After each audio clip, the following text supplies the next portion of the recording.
A 19-year-old homeless girl stumbled through a school parking lot wearing a robotics team hoodie she'd won 2 years ago in a life that no longer existed. For 17 months, she'd survived on $27.67 and the kindness of nobody. Lily was heading to the dumpsters when she saw 4 boys surrounding a 10-year-old behind the building. She heard them say, "Your biker trash dad deserves this." The child was cornered, terrified. So Lily did the one thing that made no sense. She stepped between them. 48 hours later, what happened would mobilize 500 Hell's Angels, expose a conspiracy that destroyed families for profit, and prove that the most broken people sometimes have the strongest spines. This is Lily and Reaper's story. And the twist about who saved who. That's the part nobody sees coming. Subscribe and comment where you're watching from. Violence warning. This story asks, when's the last time you stepped between danger and someone weaker? Lily was 19, homeless, surviving on $27.67 for 17 months. She had every reason to walk away when she saw a child being attacked. No money. No home, no safety net if she got hurt. But she stepped in anyway. She took what was meant for that 10-year-old. Why? Because the most broken people sometimes have the strongest spines. They know what it's like to have nobody step in for them. So when they see someone vulnerable, they don't look away. 500 Hell's Angels came for Lily 48 hours later. Because sometimes the person you save is connected to people who've been searching for you. Who would you risk everything to protect? "Don't let them hurt the boy." Those were the last words Lily Mae Cordova whispered before her eyes rolled back and her head hit the brick wall of the alley behind Lincoln Elementary School.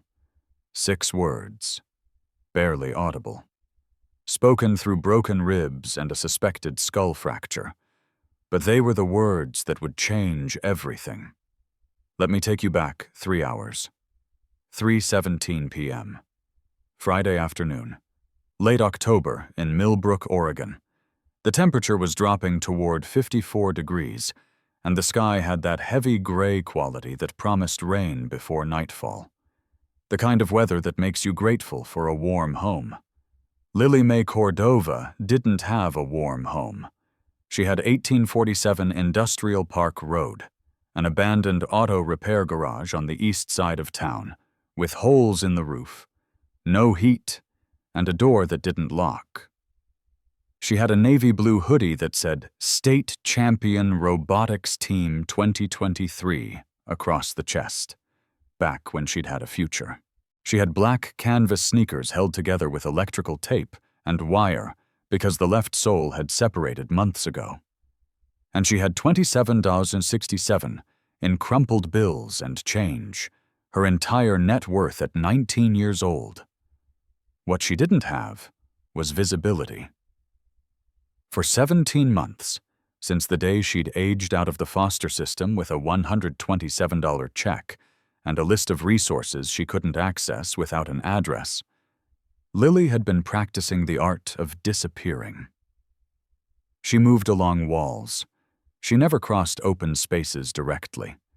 Her shoulders stayed hunched inward, making her 5'2" frame even smaller. The shuffle tap of her broken sneaker and the quiet clink of tools in her pockets became the soundtrack of a girl the world had decided didn't matter. But that Friday afternoon, Lily wasn't trying to disappear. She was sitting against the chain-link fence at the rear parking lot of Lincoln Elementary School, quietly fixing a bike chain for a child who'd abandoned it there weeks ago. Her hands, small, grease-stained, covered in scraped knuckles from defensive wounds 3 days old, moved with practiced efficiency. Wrench, pliers, wire cutters, the tools of survival. Her face told the story her voice never would. Large hazel eyes that darted and calculated distances before making any movement. Dark circles underneath from chronic sleep deprivation. Cheekbones more prominent than they should be. A fresh purple bruise blooming across her left jaw, still swelling. Fading yellow marks on her forearms in rough handprint patterns, grabbed forcefully. 1 week ago. And a mind that counted exits, always counting exits. The rear lot was empty. Kids exited from the front where parents waited. This was the forgotten corner, where broken bikes went to rust, and nobody looked twice, which made it perfect for Lily. Or it had, until today. The first rejection came at 2:43 p.m. A mother with 2 young children, ages 5 and 7, arrived to collect a forgotten lunchbox. Lily had just finished tightening the bike chain when the youngest child noticed and ran over, curious. "Did you fix it?" Lily's voice came out hoarse, unused to being heard. "Yeah, should work now." That's when the mother appeared. She yanked both children away, hard enough that the youngest stumbled. Her voice was loud, deliberately loud. "Don't touch that. We don't know where she's been." Lily's hands froze on the wrench. The mother hurried her children toward the car, glancing back twice like Lily might chase them. Like Lily was contaminated, dangerous, something to be avoided. The second rejection came at 3:01 p.m. An elderly crossing guard, maybe 70, with kind eyes that weren't kind anymore, was locking the front gate.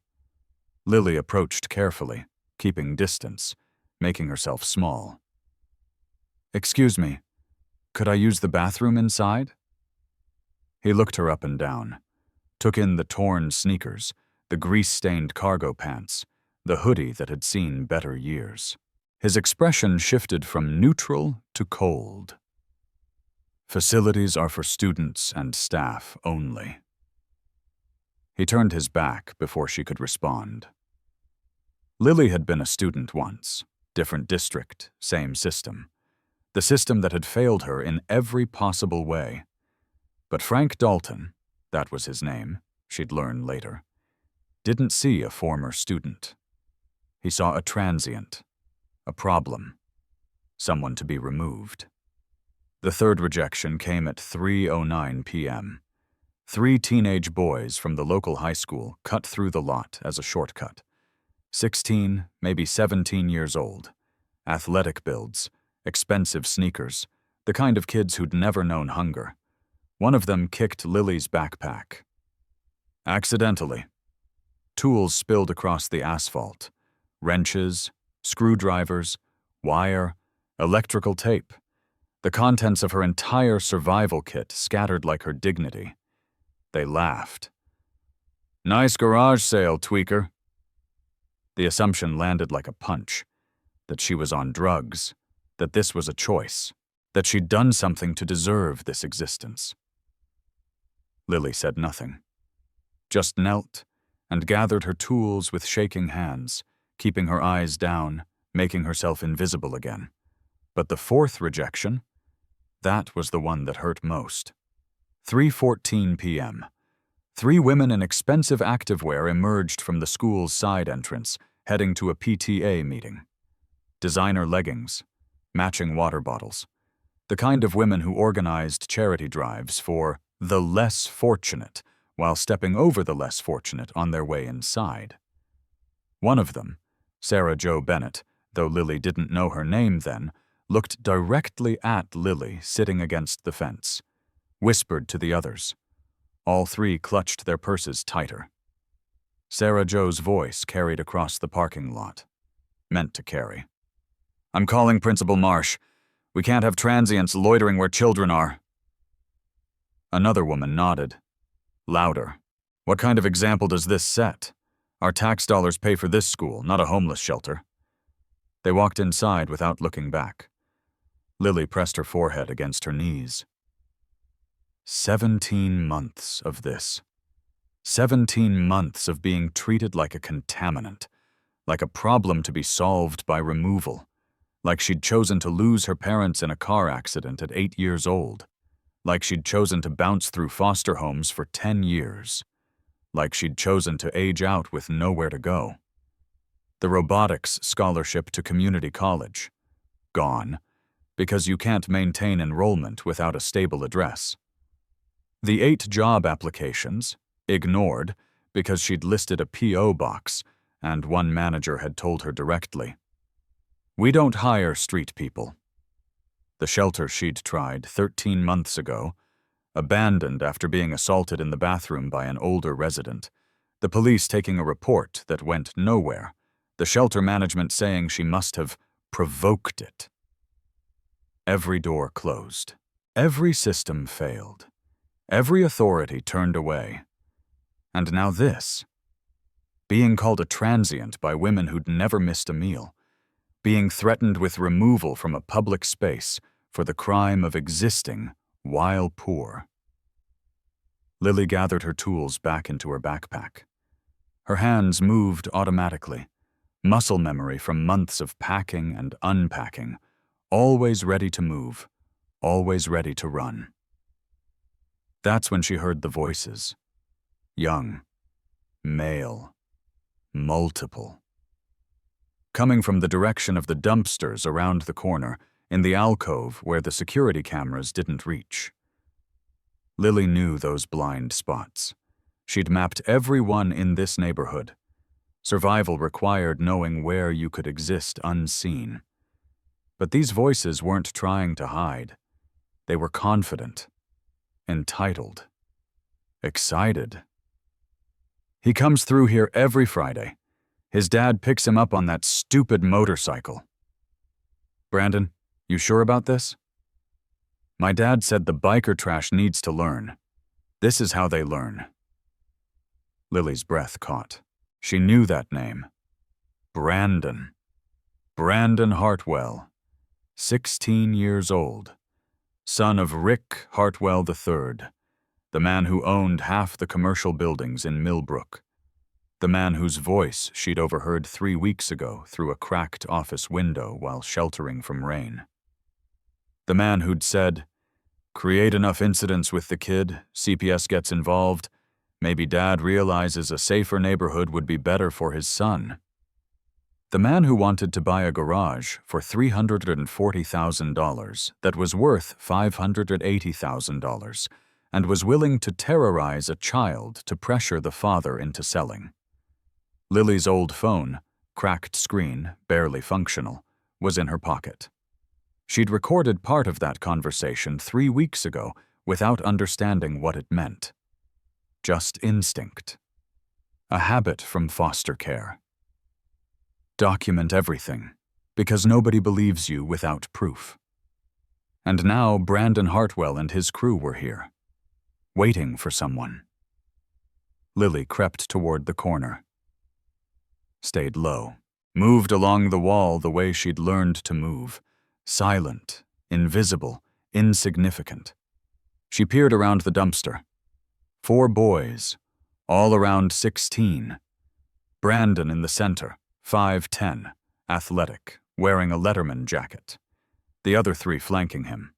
Football builds, debate club president, the mayor's nephew, the privileged architecture of Millbrook High.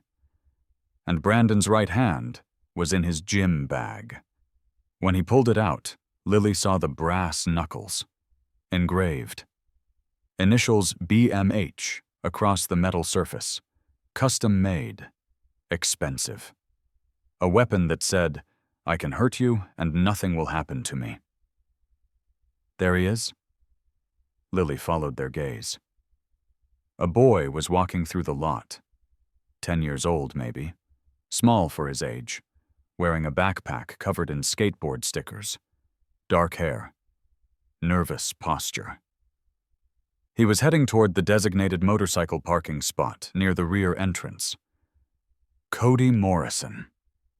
That had to be him, the biker's son, the target. The 4 older boys moved toward him.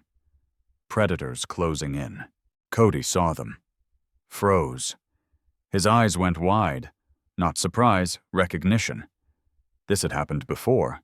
Many times before. "Hey, Morrison, where are you going?" Cody turned to run. Brandon was faster, grabbed him by the backpack, yanked him backward. Cody hit the asphalt hard. "You think you can just walk past us? You think your criminal dad gets to own property in our town?" Lily's heart was slamming against her broken ribs. Every instinct screamed at her to stay hidden. She had nothing. No phone that worked reliably enough to call 911. No strength to fight 4 teenage boys. No authority to intervene. She'd tried to help before. Teachers, police, social workers. Every time the system had punished her for speaking up.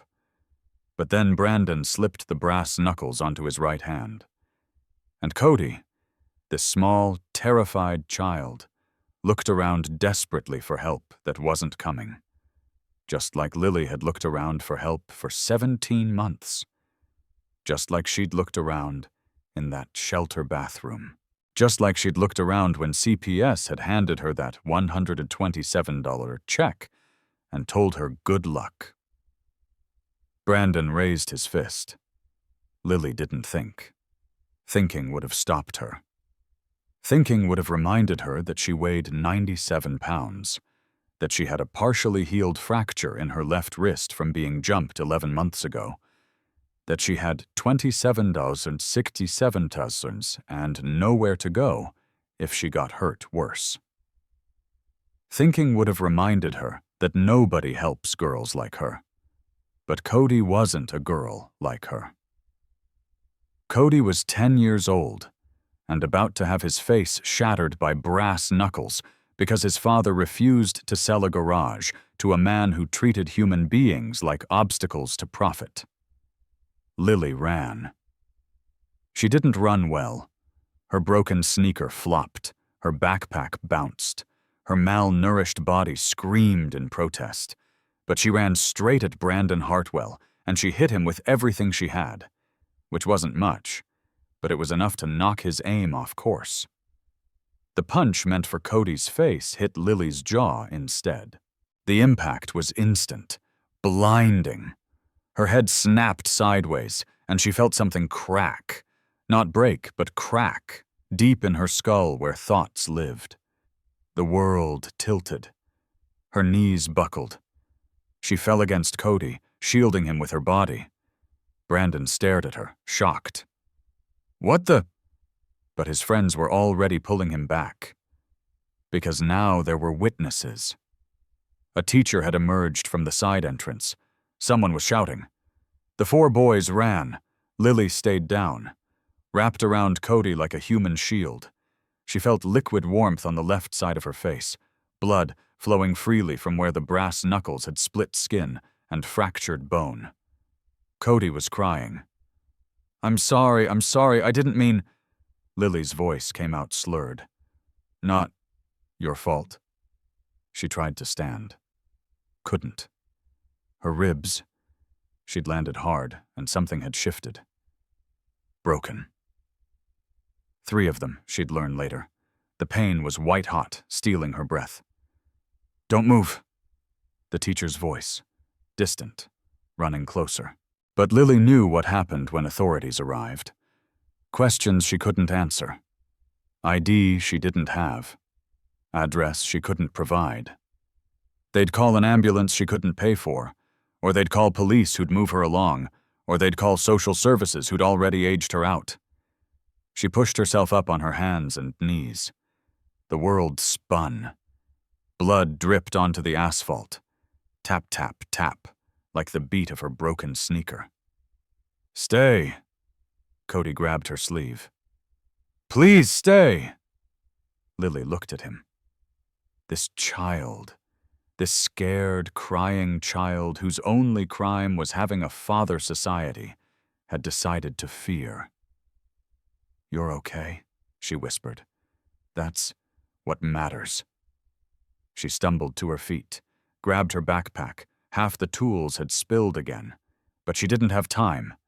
The teacher was 30 feet away, running. Lily ran the other direction, into the alley, past the dumpster, away from help, away from questions, away from systems that had never once helped her. Her vision was blurring. Her left kidney, where Brandon's second punch had landed before she'd fallen, felt like it was tearing apart from the inside. Her breathing was shallow, wrong, punctuated by sharp stabs every time her broken ribs shifted. She made it maybe 150 feet before her legs gave out completely. The brick wall caught her. She slid down it, leaving a red streak. Her backpack fell beside her, spilling tools across the pavement. Wrench, pliers, wire cutters.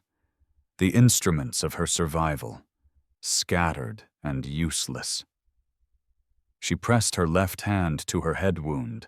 Blood soaked through her fingers immediately, her right arm wrapped around her torso, trying to hold her ribs together. Somewhere in the distance, she heard a motorcycle engine. Her eyes drifted closed. "Don't let them hurt." The boy, Jake Reaper Morrison, pulled his Harley into the designated motorcycle spot at 3:23 p.m. Right on time. Same as every Friday. Because Cody Morrison, 10 years old, his entire world, the reason Jake had survived the last 7 years since cancer had taken Cody's mother, needed that consistency. Needed to know his dad would be there.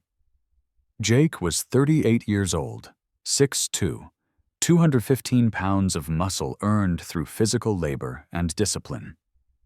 Full-sleeve tattoos on both arms, military insignia, fallen brothers' names, dates from 2 tours in Afghanistan that had taught him things he wished he could forget. A scar across his left forearm from IED shrapnel. Close-cropped dark hair starting to gray at the temples. And a black leather vest with the Hells Angels patch. The patch that made mothers grab their children. That made teachers nervous. That made strangers assume the worst. Jake had been with the club for 11 years. Road captain for the local chapter. He ran security. He coordinated rides. He made sure brothers showed up when brothers needed help. But his first job, his only job that really mattered, was being Cody's father. He killed the engine, scanned the parking lot. No sign of Cody yet. Then he heard running footsteps. Cody burst around the corner. Blood on his jacket. Not his blood, Jake's mind registered immediately. Wrong color, wrong location. Tears streaming down his face, out of breath. Jake was off the bike in one motion. Dropped to one knee. Grabbed Cody's shoulders. What happened? Cody couldn't speak. Just pointed back toward the alley. Sobbing, shaking. Jake's voice went calm. Combat calm. The voice that had guided men through firefights. Cody, breathe. Tell me. Dad, she saved me. She's dying. 5 words. Jake didn't ask who, didn't ask why. He just followed his son. Around the corner, past the dumpster, into the alley where the security cameras didn't reach. And there, slumped against the brick wall, half-conscious, bleeding from her head and gasping in shallow, broken breaths, was a girl who looked like she'd been invisible for a very long time. Jake had seen trauma. Afghanistan had taught him to recognize it. The way she was curled inward. The way her eyes tracked him even through the haze of pain. Calculating threat level, counting exits, preparing to run even though running would kill her. He saw the purple bruise on her jaw. Fresh. Blooming. The shape of knuckles. The yellow marks on her forearms.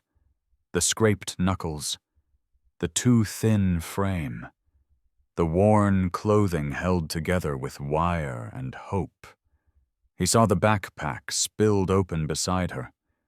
Tools everywhere. He saw the State Champion Robotics Team 2023 hoodie soaked with blood. And he understood. This girl had nothing. Society had discarded her, and she'd just taken a beating meant for his son. Jake dropped to one knee beside her, moved slowly, kept his voice gentle despite the fury building in his chest. Not at her, never at her, but at whoever had done this. "Hey, I'm Cody's dad. I got you. You're safe now." Her eyes tried to focus on him. Failed. Her lips moved. "Don't let them hurt." "The boy." Jake's throat tightened. She was dying. He could see it. The blood loss, the shallow breathing, the grayish tint to her skin. And her only concern was his son. He shrugged off his leather vest, folded it carefully, placed it under her head like a pillow.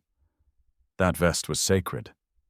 In the club, your cut was your identity, your protection, your belonging. Jake Morrison just gave his to a homeless stranger. He pressed his clean shop rag to her head wound, applied pressure. His hands, huge, scarred, tattooed, moved with precision learned from combat medic training. "Cody, my phone. Now. Call 911, then call Hawk. Tell him Code Angel." Code Angel, the club's emergency protocol for a civilian in extreme need. Priority 1. Drop everything. Cody ran. Jake took the girl's hand. Her fingers were small, grease-stained, cold. He wrapped them in his grip. "Stay with me. You don't die saving a Morrison. That's not how this ends." Her breathing was getting worse, ragged, wet-sounding. "The boys." Her voice was barely audible. "Had brass knuckles. Was gonna hit your kid. I just couldn't let that happen." 15 words. Basic situation. But Jake heard what she wasn't saying. "They always come Fridays. Corner by dumpsters. No cameras there. Rich kid with the knuckles," he said. "Said your son deserves it 'cause you're trash. But Cody's not trash. None of the kids are." 32 words.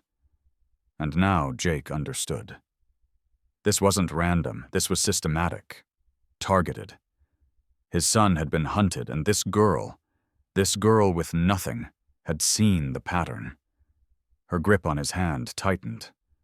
Urgent despite the pain. "The dad, Hartwell, the one who owns buildings. I heard him 3 weeks ago." Jake went very still. "He's trying to make you sell your garage. He told someone on the phone. Create incidents with the kid.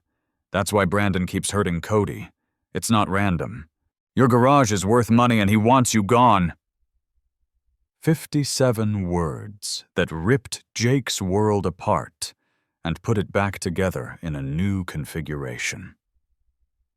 Rick Hartwell, School Board President, Rotary Club Treasurer.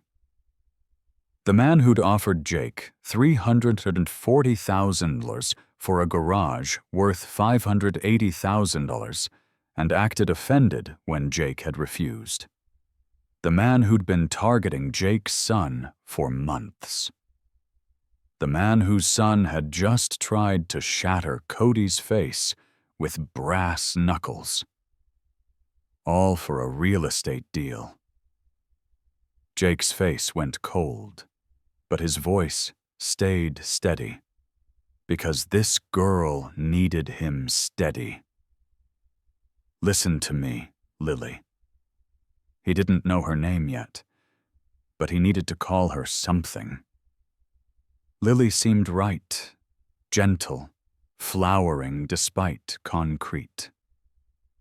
"You just gave me what I needed to protect my son. Now, I'm gonna return the favor. You're not dying in an alley. You're not going back to whatever hole you've been sleeping in.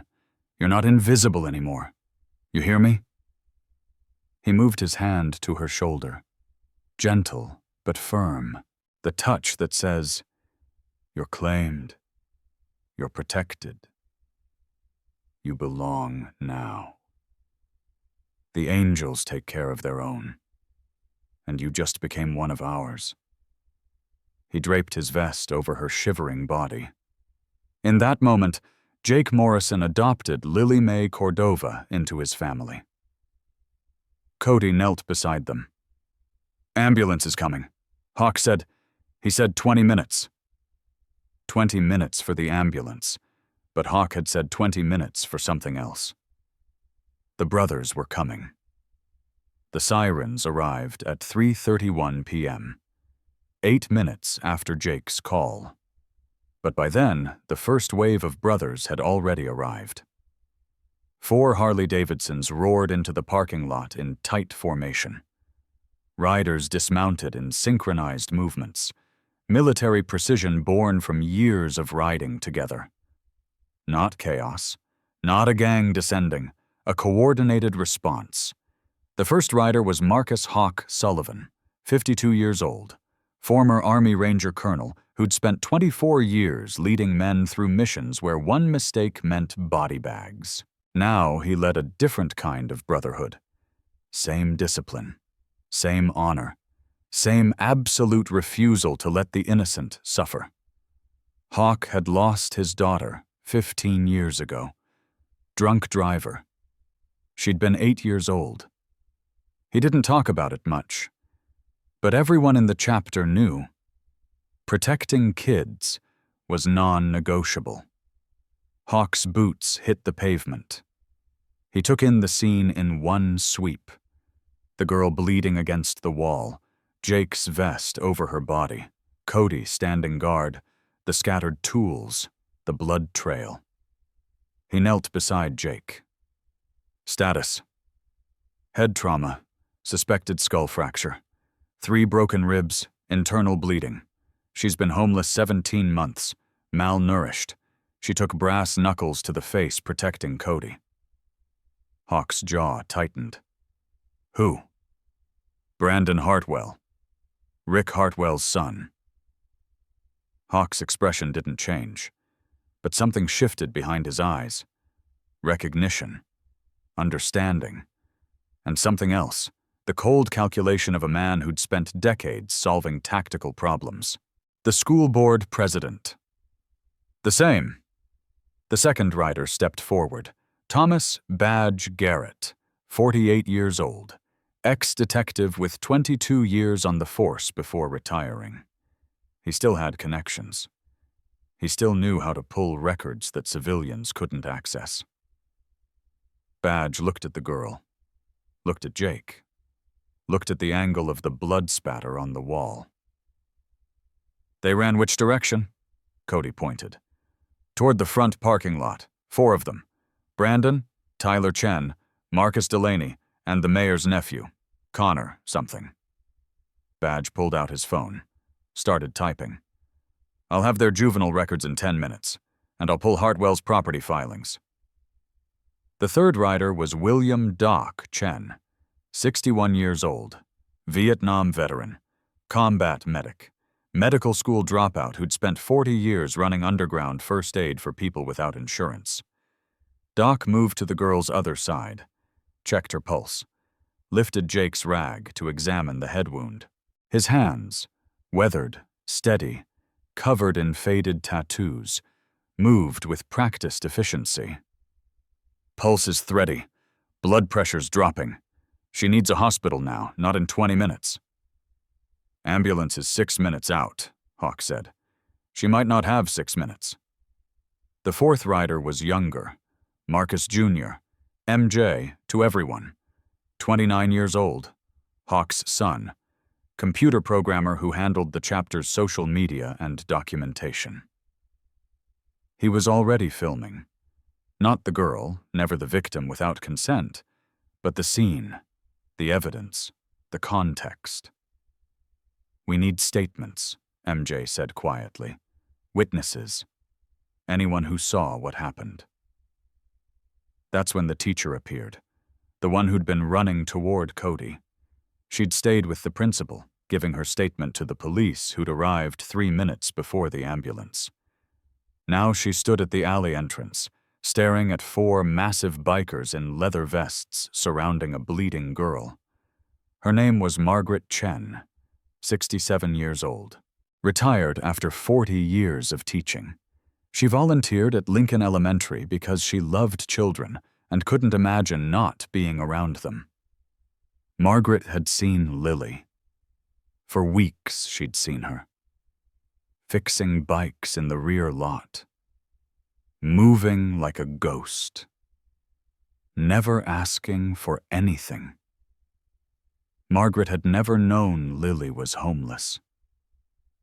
She stepped forward. Slowly. Her voice shook.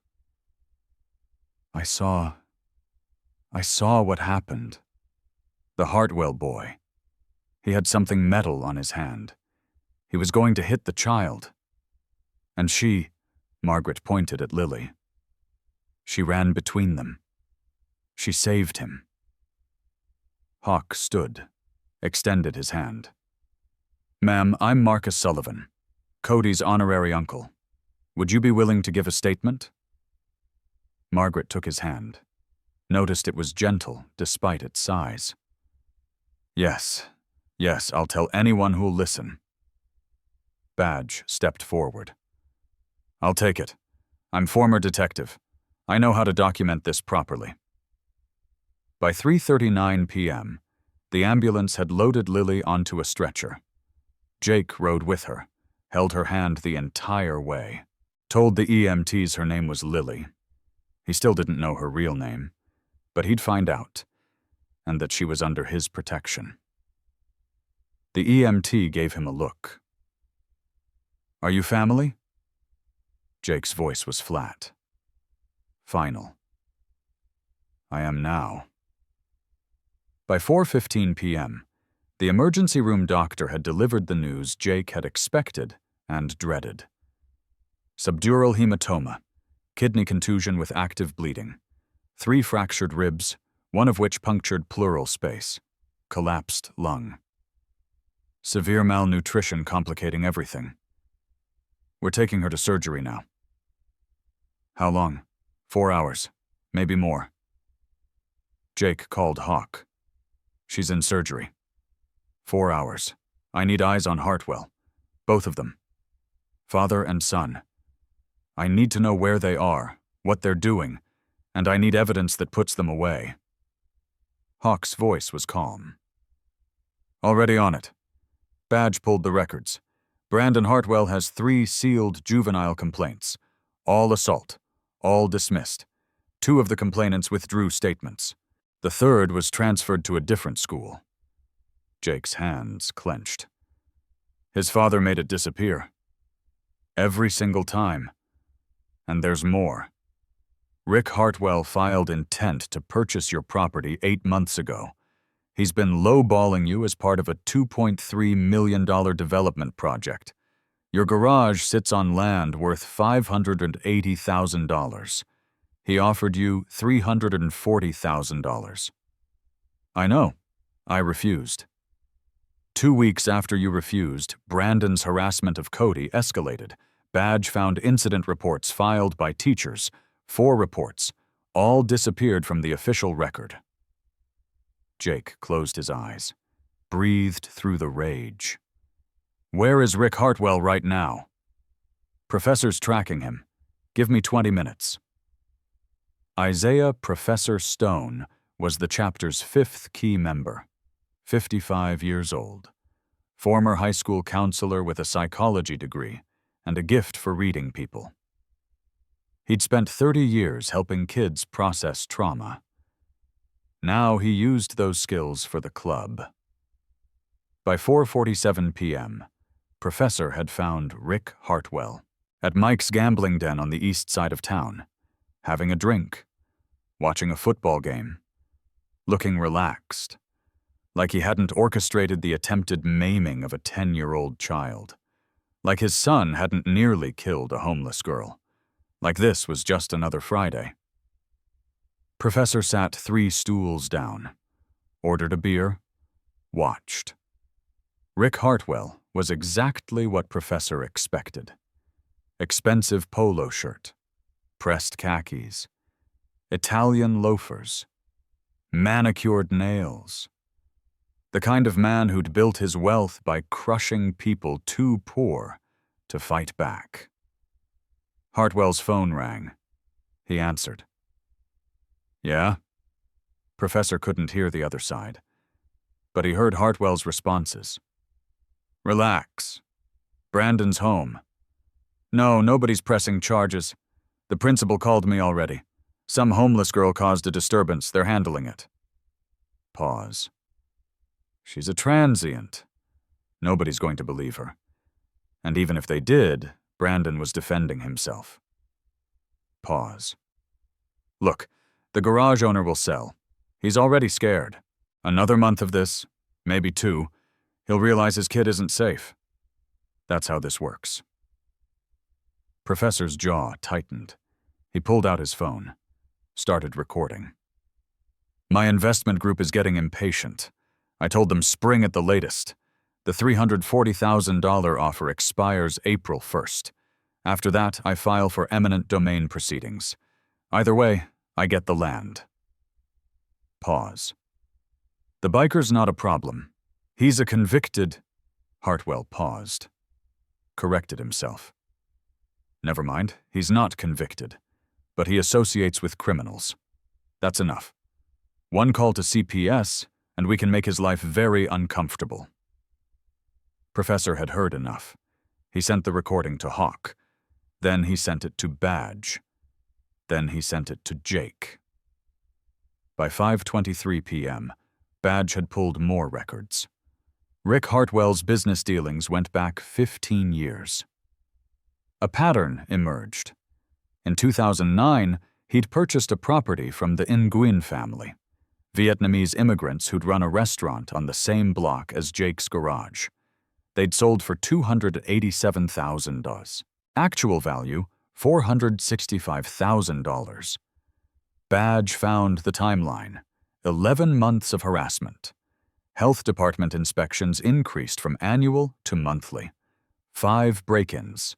Police response time averaged 47 minutes, despite the station being 1.2 miles away. And here was the detail that made Badge's blood run cold. 3 anonymous complaints to Child Protective Services about unsuitable living conditions in the family's home. All unfounded. All filed within the same 11-month window. All while Rick Hartwell was trying to purchase their property.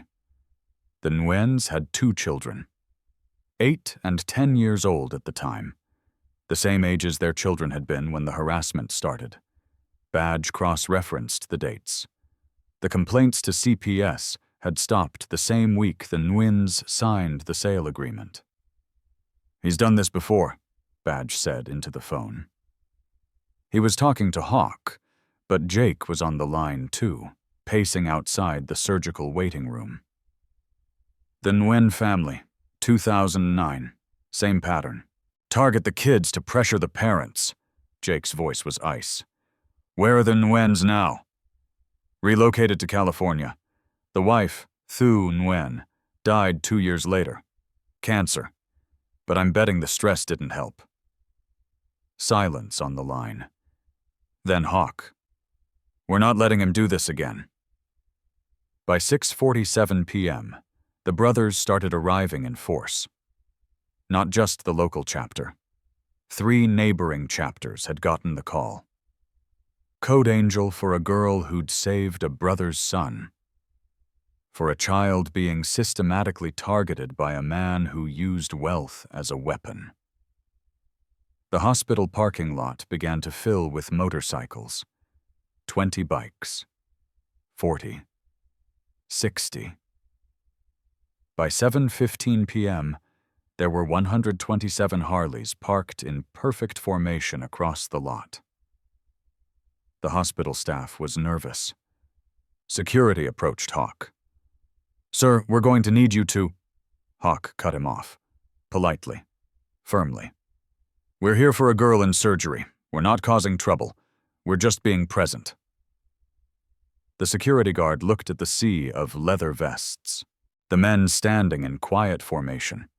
No shouting, no threats, no chaos. Just 127 bikers standing vigil for a girl most of them had never met. "How long are you planning to stay?" "As long as it takes." By 7:52 p.m., Lily was out of surgery. The doctor found Jake in the waiting room, surrounded by brothers. "She's stable. We stopped the bleeding, repaired the kidney laceration, re-inflated the collapsed lung. The skull fracture is non-displaced, which means we don't need to operate on that. But she's severely malnourished.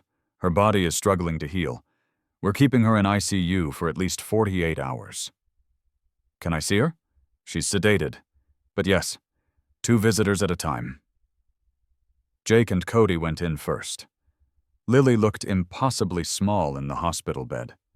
Tubes and wires everywhere. Monitors beeping. Her face was clean now. Someone had washed away the blood, and the bruise on her jaw had darkened to deep purple. Cody's voice was small. "Is she going to be okay?" Jake squeezed his son's shoulder. "Yeah, she's going to be okay. We're going to make sure of that." By 8:30 p.m., Badge had everything. Brandon Hartwell's sealed juvenile file, 3 assault complaints, names of victims, Rick Hartwell's property acquisition records, 8 properties purchased in the last 15 years, all purchased below market value, all following similar patterns of harassment. Financial records showing Rick Hartwell's net worth, $4.8 million, monthly income, $42,000, frivolous spending in the past 6 months alone, $130,700, custom Mercedes for his wife. Character-building trip to Europe for Brandon. Political contributions to ensure favorable zoning votes. And then there was the recording. Rick Hartwell admitting to using his son to terrorize children, admitting to planning CPS complaints, admitting to the strategy of making families uncomfortable until they sold. Badge handed it all to the district attorney at 9:47 p.m. The DA was a woman named Patricia Vance, 43 years old, career prosecutor who'd spent 18 years putting away people who hurt children. She listened to the recording twice. She read the financial documents. She looked at the pattern, the Nguyen family, the sealed juvenile complaints, the CPS threats, the timeline that tied Brandon's escalation to his father's business interests. Her voice was quiet. "This is conspiracy to commit assault, child endangerment, witness intimidation, and I can probably make a case for extortion. When can you move?" Patricia checked her watch. "I'll have warrants by midnight. We'll execute tomorrow morning." "Both of them?" "Both of them." By 11:53 p.m., barely 3 hours after Lily had come out of surgery, 2 police cruisers pulled up to the Hartwell residence. Rick Hartwell was in his garage, working on his vintage Corvette, humming along to classic rock on the radio. The same hands that signed documents to destroy families were covered in motor oil. The same mind that planned to terrorize children was thinking about carburetor adjustments. When the officers appeared in the garage doorway, weapons drawn, voices loud and commanding, Rick Hartwell looked up with genuine confusion. "What's this about?"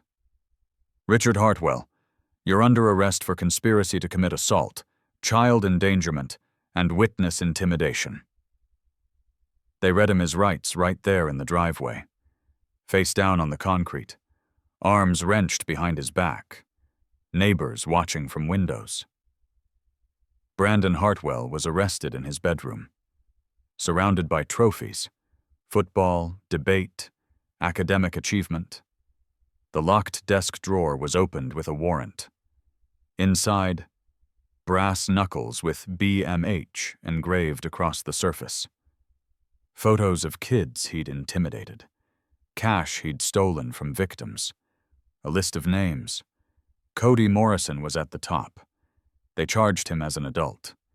16 years old, but the premeditation, the weapon, the pattern. The DA made the call. Felony assault. Child endangerment. The brass knuckles made it aggravated. By 6:15 a.m., Saturday morning, the news had spread. School board president arrested. Son charged with attempted murder. The Millbrook Gazette ran the story at 7 o'clock a.m. By 8 o'clock a.m., it had been picked up regionally. By 10 o'clock a.m., the tip lines were flooded. 12 families came forward.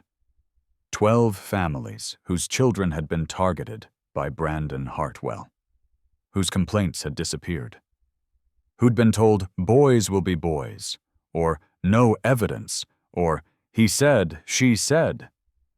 Families who'd been silent because they didn't think anyone would believe them. But now they saw Rick Hartwell in handcuffs. Now they saw the pattern exposed.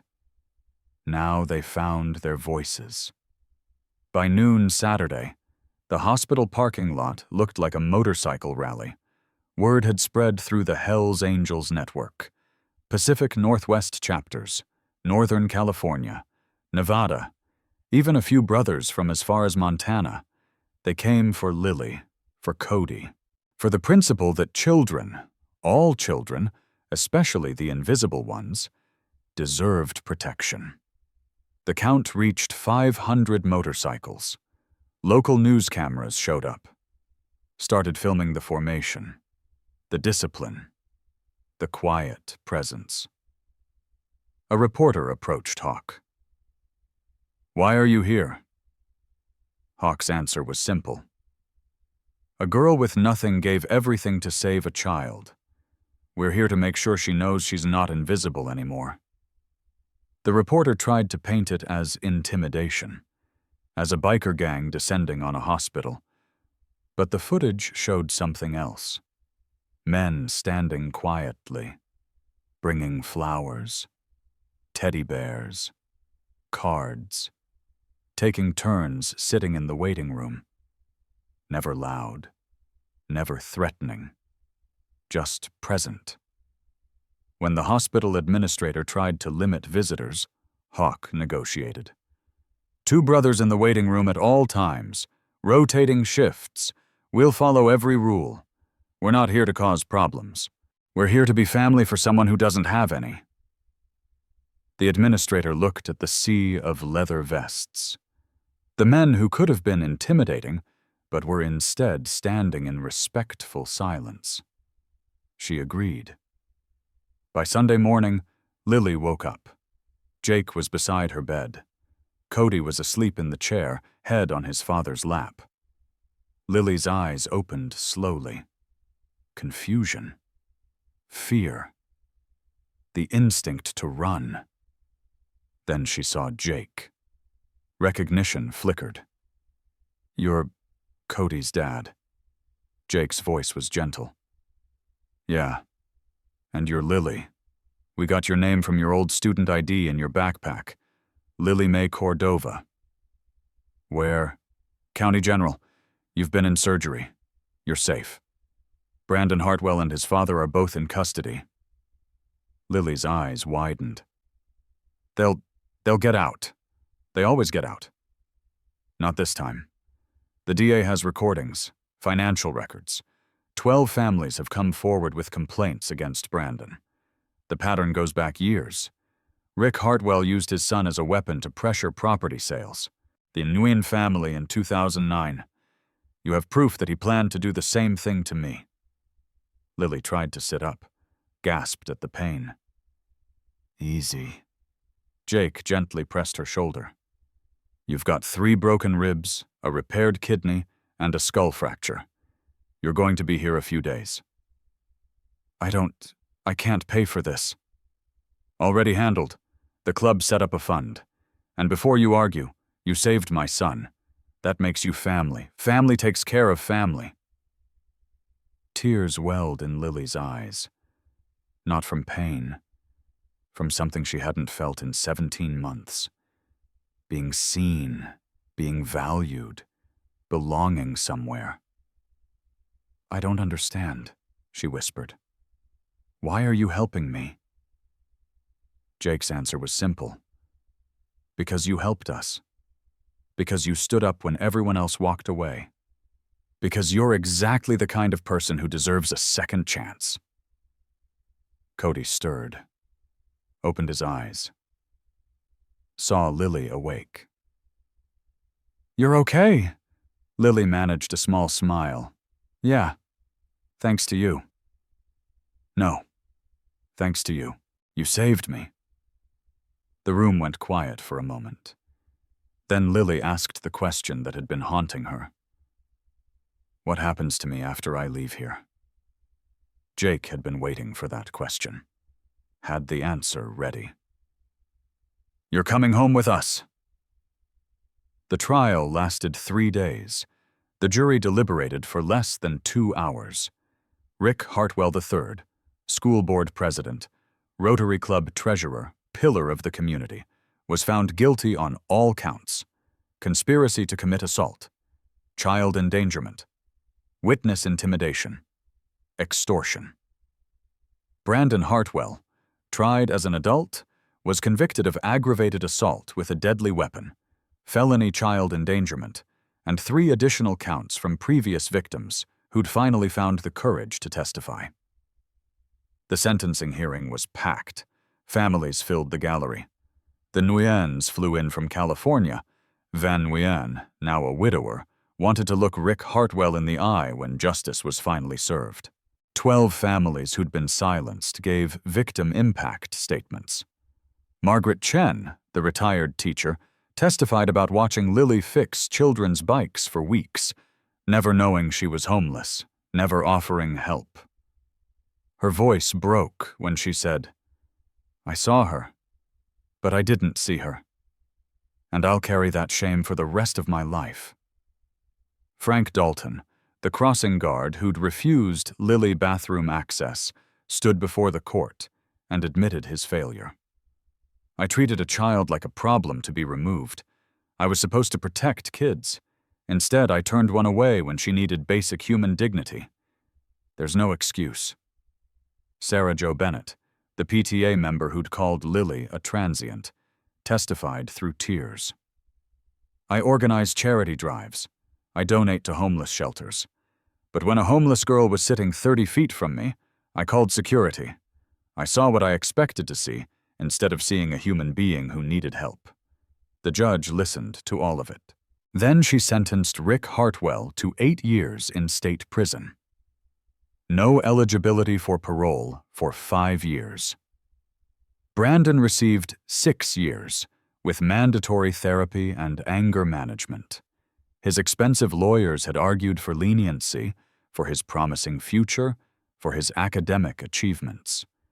The judge had looked at the brass knuckles marked as evidence, at the photos of his victims, at the pattern stretching back 3 years. Her voice was cold.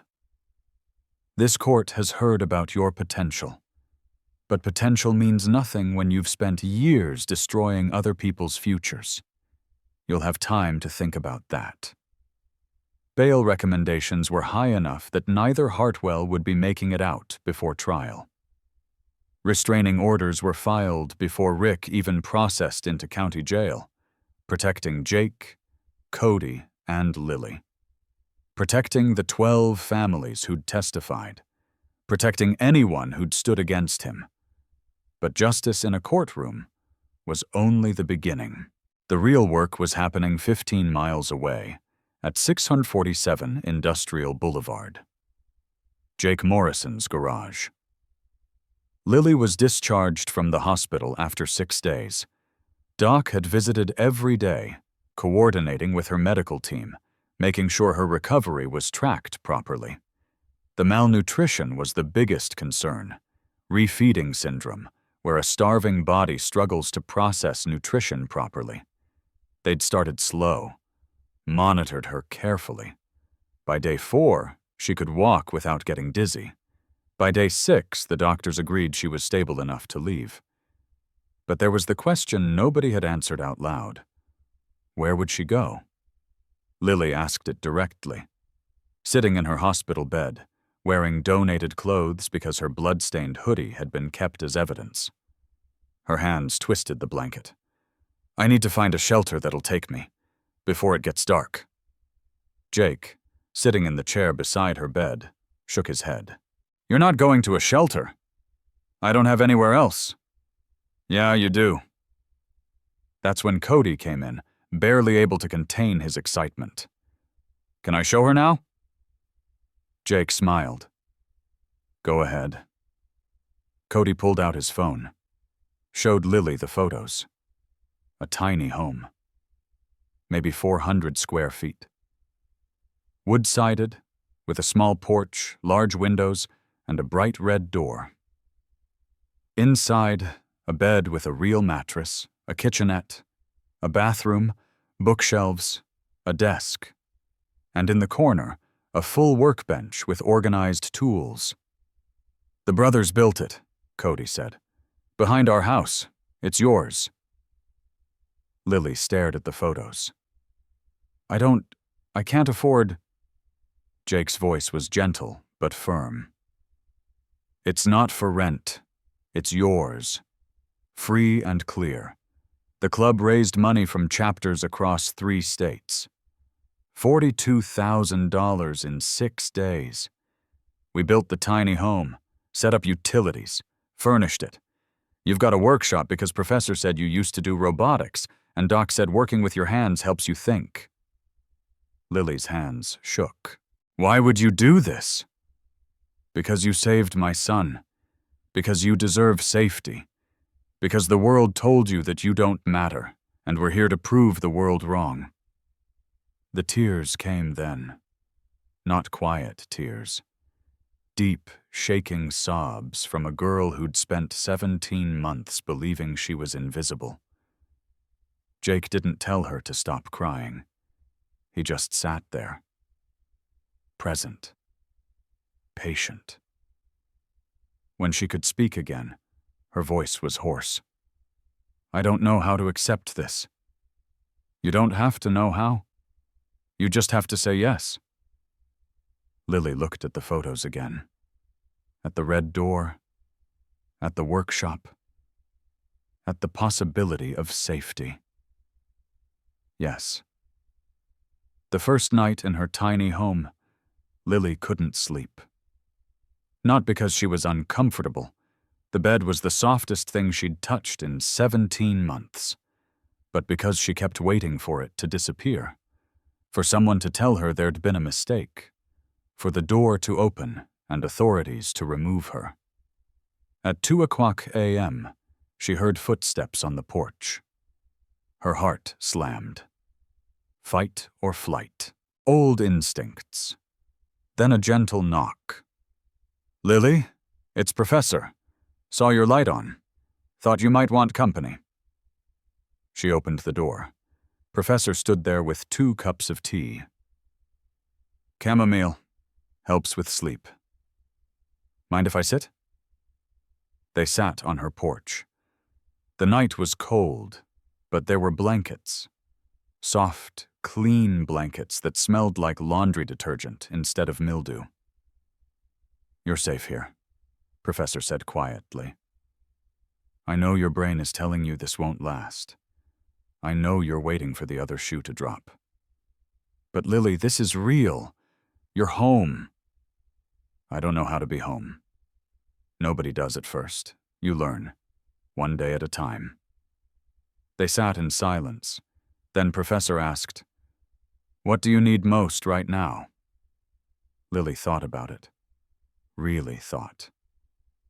I need to believe I deserve this. You do. Not because you saved Cody, though that was incredibly brave, but because every human being deserves safety, shelter, dignity. You're not earning this. You're receiving what should have been yours all along." By the time the sun rose, Lily had slept 3 hours. It was the most she'd slept in months. The integration wasn't smooth. Trauma doesn't heal in straight lines.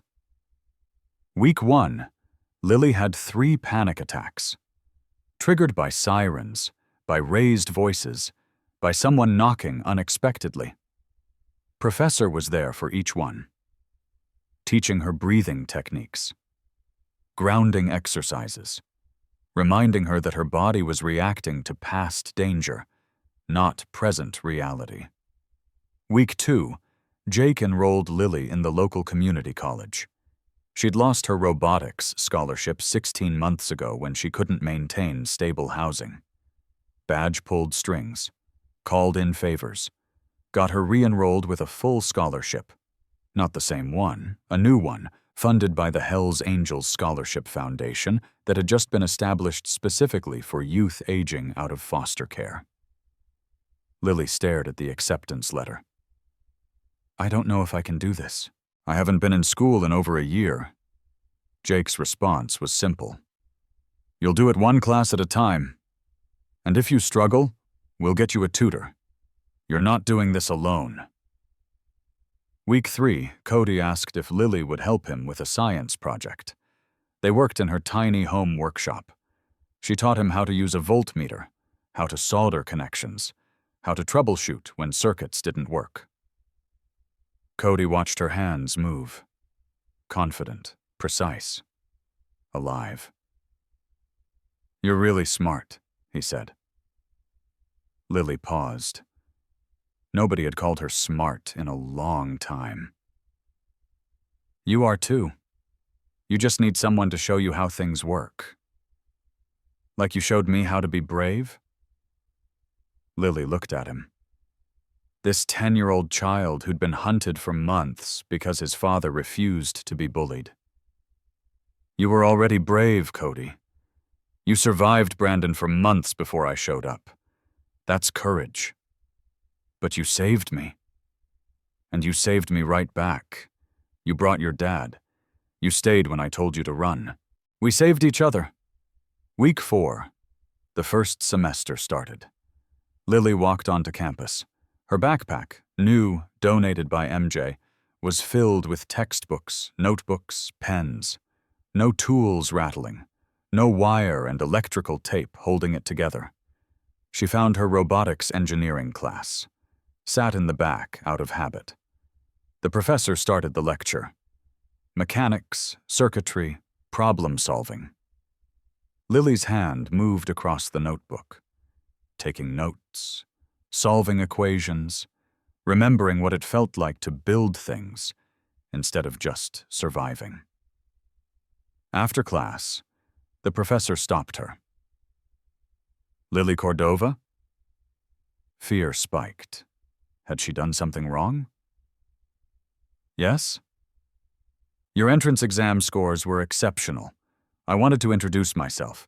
I'm Dr. Sarah Vance. I teach the Advanced Robotics Seminar. It's normally reserved for second-year students, but I'd like to invite you to audit the class. See if it interests you." Lily couldn't speak. Dr. Vance smiled. "You don't have to decide now, but I've been teaching for 20 years. And I recognize talent when I see it. Whatever you've been through, and I can see you've been through something, it didn't take away your gift. Think about it." Lily thought about it. For the first time in 17 months, she thought about a future that extended beyond tomorrow. 3 months later, Lily stood in front of Millbrook City Council. The council was voting on a new program. Angels Watch, a partnership between the Hells Angels MC and the school district. The program had 3 components. Component 1, mandatory bully intervention training for all staff. If a student reports harassment 3 times and nothing changes, an independent review board, including community members, investigates why. Component 2. Safe harbor spaces at every school. Locations where any student can go during lunch or after school if they feel unsafe. Staffed by trained counselors. No questions asked about why you're there. Component 3. Housing assistance for homeless youth. Emergency vouchers. Connections to services. A liaison specifically for kids aging out of foster care. The program was funded partly by city budget, partly by private donation. The Hells Angels had committed $50,000 annually. Lily was there to testify. She stood at the microphone, hands shaking, voice quiet at first, then stronger.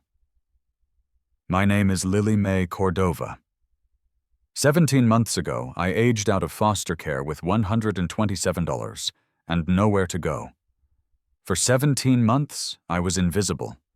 I slept in an abandoned garage. I fixed bikes to survive. I was rejected from shelters, from jobs, from basic human dignity. I tried to ask for help. I went to my college counselor. I went to police after being assaulted. I went to a free clinic. Every time the system asked me for things I didn't have. An address, an ID, an emergency contact. And when I couldn't provide those things, I was turned away. 3 months ago, I nearly died protecting a child from bullies. I didn't do it because I'm brave. I did it because I knew what it felt like to be invisible, and I couldn't watch someone else disappear. The Hells Angels, people society told me to fear, saved my life. They gave me housing, medical care, education, family. They saw me when the system looked away. Angels Watch exists because a community of bikers refuse to accept that children should fall through the cracks. This program won't fix everything, but it will create a safety net for kids like me. Kids who need someone to say, "You matter. You're worth protecting. You deserve a chance." I'm asking you to vote yes, not for me, I'm safe now, but for the next Lily. The next kid who's one bad night away from giving up. The next invisible person who just needs someone to see them. The council voted. 7-0. Angels Watch became permanent. By the end of the year, 3 other districts were studying the model. 6 months after that terrible Friday, Lily Mae Cordova turned 20 years old. The party was at the clubhouse, the lodge, the Hells Angels meeting space that outsiders imagined as dark and dangerous, but was actually a large room with tables, a kitchen, and walls covered in photos of brothers and their families. 50 people showed up. Brothers, their wives and kids. Margaret Chen brought a cake. Frank Dalton brought a card signed by every crossing guard in the district. Sarah Jo Bennett donated $500 to the scholarship fund in Lily's name. Cody gave her a gift he'd built himself in her workshop. A small robot. Clunky but functional. It rolled across the table, waving a flag that said, "Happy Birthday." Jake gave her something else. A leather vest. Not a Hells Angels cut. That was earned, not given. But a vest nonetheless. Black leather, embroidered on the back. Honorary Angel. "You saved one of ours," Jake said. "That makes you one of ours." Always. Hawk stepped forward. The elder statesman. The mutt who'd lost his daughter and spent 15 years making sure no other child was lost on his watch. "Lily, this club has one rule above all others. Protect the innocent. You lived that rule before you ever met us. You're a reminder of why we do what we do. Welcome to the family." Lily put on the vest. It fit perfectly. For the first time since her parents died in a car accident when she was 8 years old, Lily felt like she belonged somewhere. 1 year after the beating, Lily Mae Cordova stood in the Advanced Robotics Lab at Millbrook Community College. She was president of the Robotics Club, captain of the competition team, on track to transfer to Oregon State University with a full scholarship. She had a 4.0 GPA. She volunteered 15 hours a week with Angel's Watch, mentoring homeless youth, teaching them skills, showing them that invisible doesn't mean worthless. She lived in her tiny home behind Jake and Cody's house. She had a savings account with $3,847, money she'd earned from part-time work at Jake's garage, fixing bikes and learning motorcycle mechanics. She had family dinners every Sunday. She had brothers who checked in. She had a community that saw her. But she also had scars. The bruise on her jaw had faded months ago. The ribs had healed. The kidney function was normal. But some scars don't show on medical charts. Lily still counted exits when she entered rooms, still flinched at sudden movements, still had nightmares about the alley, about brass knuckles, about being invisible. Professor met with her every week. Trauma therapy, processing, healing. Healing doesn't mean forgetting, he told her. It means learning to carry what happened without letting it destroy you. You're doing that. Every day, you're doing that. Lily thought about the girl she'd been. 17 months homeless, 97 pounds, $27 to her name. She thought about the girl she was becoming. Strong, educated, surrounded by people who would fight for her the way she'd fought for Cody. "I'm not the same person I was," Lily said. "No," Professor agreed. "You're not. And that's okay. You're allowed to grow. You're allowed to become whoever you're meant to be." But this story isn't really about Lily Mae Cordova. And it's not really about the Hells Angels, despite the 500 motorcycles and the leather vests and the brotherhood that sounds like something from a movie. This story is about something simpler, something harder. It's about seeing people. Lily was invisible for 17 months, not because she was hiding, but because society decided she didn't matter. Every rejection, from the mother who pulled her children away, from the crossing guard who denied her a bathroom, from the teenagers who called her a tweaker, from the PTA members who called her a transient. Those weren't individual failures. They were systemic ones. We've built a world where it's easier to look away than to look closely, where it's easier to assume the worst than to ask what someone needs, where it's easier to call security than to offer help. Margaret Chen saw Lily for weeks. A retired teacher who'd spent 40 years helping children. But she didn't see that Lily needed help until it was almost too late. Frank Dalton, a crossing guard whose job was protecting kids, turned Lily away when she asked for basic dignity. Sarah Jo Bennett organized charity drives for the less fortunate, while calling the living, breathing less fortunate a problem to be removed. They weren't evil people. They were people who'd learned to be comfortable with invisibility, who'd accepted that some people just fall through cracks, and that's unfortunate, but not their responsibility. Until a 97-pound homeless girl took brass knuckles to the face protecting a child. Until they had to confront the fact that the person they'd rejected was braver than they'd ever been. 3 months after Lily's testimony to the city council, bullying reports at Lincoln Elementary dropped by 78%. Not because bullies disappeared, but because the system started listening. Because teachers were trained to recognize patterns. Because safe harbor spaces gave kids refuge. Because when a student reported harassment 3 times, an independent board asked, "Why wasn't this handled?" Angel's Watch became a case study. Other districts studied it, adapted it, implemented it. By the end of the 2nd year, 22 school districts across Oregon had versions of the program. Homeless youth placements increased by 34% statewide. Emergency housing vouchers were used 847 times in 18 months. Those are numbers. Statistics. Data points that look good in reports. But behind every number was a person. A kid who didn't fall through the cracks. A Lily who got seen before it was too late. If you've ever felt invisible, if you've ever been the person everyone walks past, the one whose needs seem inconvenient, the one society decided doesn't matter, this story is for you. You're not invisible. You're just surrounded by people who haven't learned to see yet.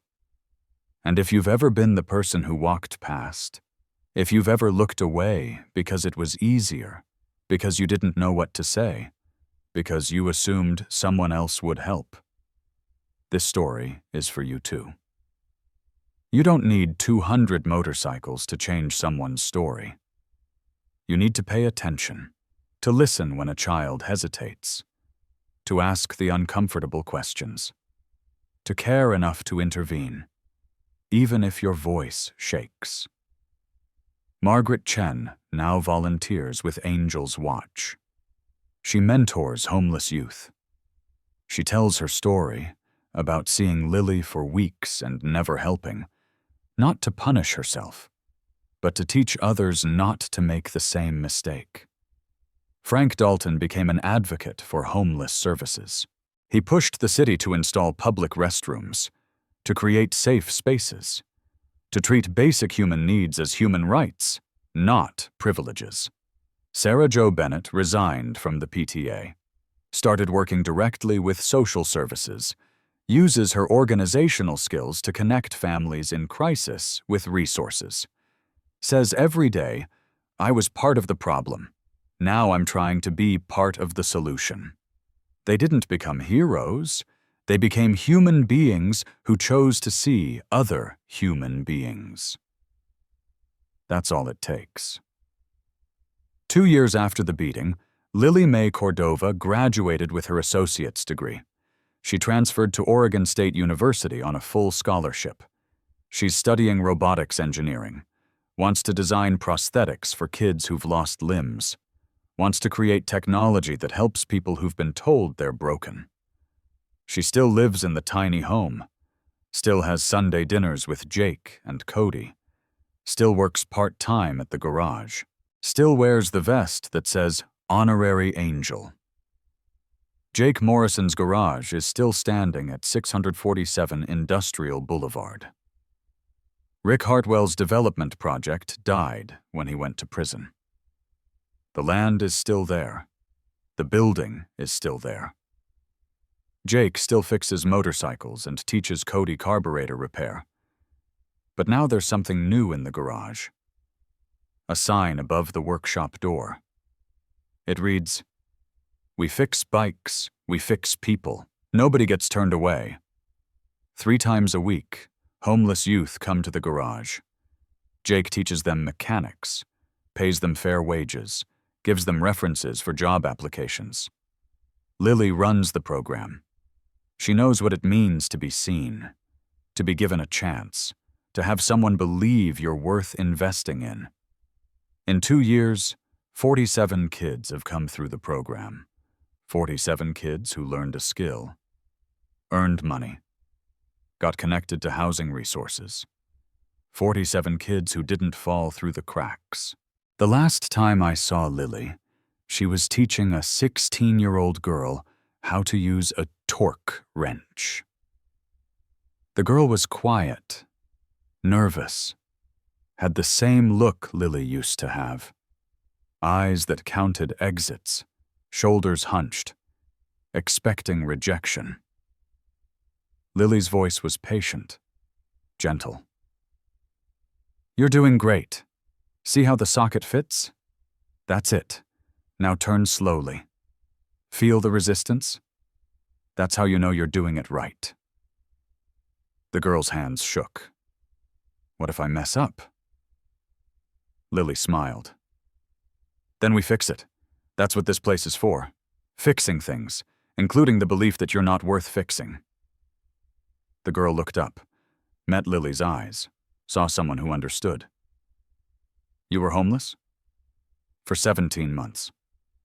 How did you get out? Lily thought about that question, about Jake dropping to his knees in an alley, about a leather vest used as a pillow, about 500 motorcycles forming a wall of protection around someone society had decided didn't matter. I got seen, Lily said simply, by people who refused to look away. And now I'm here to see you. You're not invisible. You're not worthless. You're just waiting for your chance. And this, she gestured to the garage, the tools, the workspace. This is your chance. What you do with it is up to you. The girl picked up the wrench, started working. Lily watched, remembered what it felt like to believe you're broken beyond repair, remembered what it felt like to discover you're not.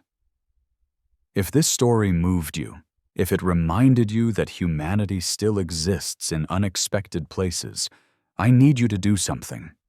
Subscribe to this channel. Not for me. But because stories like this, stories that restore faith, that challenge assumptions, that prove the scariest-looking people can be the gentlest protectors, these stories need to be told. And share this video. Not for views, but because somewhere, right now, there's a Lily. Invisible. Hurting. Believing she doesn't matter. Maybe she needs to hear that 500 people showed up for a stranger. Maybe she needs to hear that broken things can be fixed. Maybe she needs to hear that somebody, somewhere, will see her. Comment below and tell me, who was your protector? Or what do you wish someone had done when you needed help? Tell me you stand with Lily. Tell me you stand with Cody. Tell me you stand with every invisible person who just needs someone to care. Because caring, simple, unglamorous, everyday caring, that's how we change the world. Not with 500 motorcycles, but with one person deciding that another person matters. That's the story. That's the truth nobody wants to admit, but everyone needs to hear. The world is full of Lilies, invisible, hurting, worthy of protection, and the world is full of potential heroes. People who just need to remember that seeing someone costs nothing but changes everything. Which one will you be?